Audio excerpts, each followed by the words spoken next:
Hello again. This video is a little bit longer than the other days, but promise we're almost finished, okay? Last video we kind of left off on triangulation. Triangulation is a process of locating where an earthquake actually hits, okay?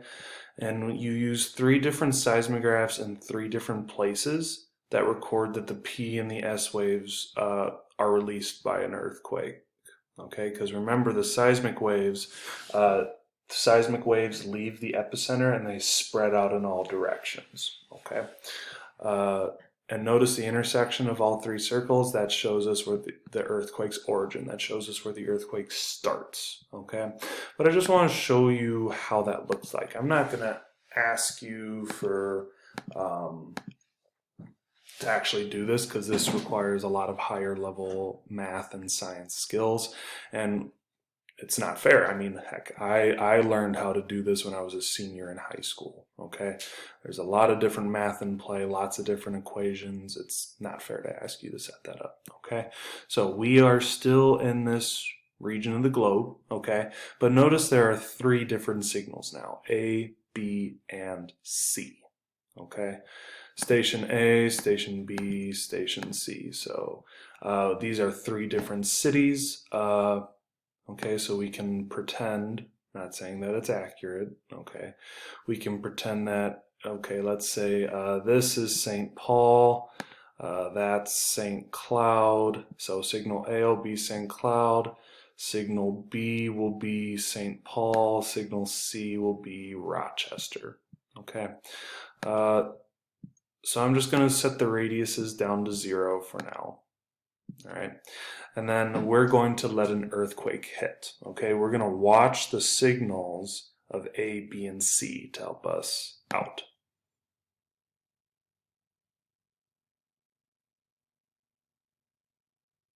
Okay. This one may have been done a little bit more challenging, but I'll show you kind of the rough way that we figured this out. So based on what we see, you know, A, B, C. Notice when waves hit. A's hit wave at a very small time scale. B's hit a little bit later. So it doesn't take a very long time for the earthquake to reach recording station A, seismometers, seismograph station A. It takes a little bit longer for B and even longer for C. That means that where the earthquake hit, I'm just making a rough estimate here. Recording station A, St. Cloud, is very close to the earthquake. Okay, signal B is a little bit further from the earthquake.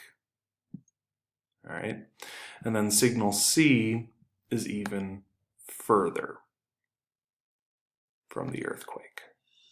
All right, and so take a look at what happened. All right, since it took longer for seismograph station C to pick up the signal, that means that it's further away from the epicenter of an earthquake. All right, recording station B is closer, so its radius is smaller than C, but still bigger than A because recording station A picked up the signal first. Okay, you know, this is probably a rough estimate. It's probably a little bit more like this. Circles being a little bit smaller, odds are the earthquake probably hit a little bit closer to here, but this is the process of triangulation. You need to have 3 recording stations pick it up, because when you have 3 radiuses, 3 circles, you're going to be able to locate its epicenter faster, okay, and more accurately. Whereas if you only have 2, okay, so let's maybe get rid of station C, all right? Well, you're not able to be as accurate because, well, what if the radio stations aren't as accurate? Notice all these intersection points. It's harder to really pinpoint the location. Whereas if you have a 3rd circle, you can do a slightly better job of correctly estimating your radius, correctly kind of visualizing where the epicenter is, okay? Because you're looking for the one intersection point among 3 different circles, all right? And that is the process of triangulation.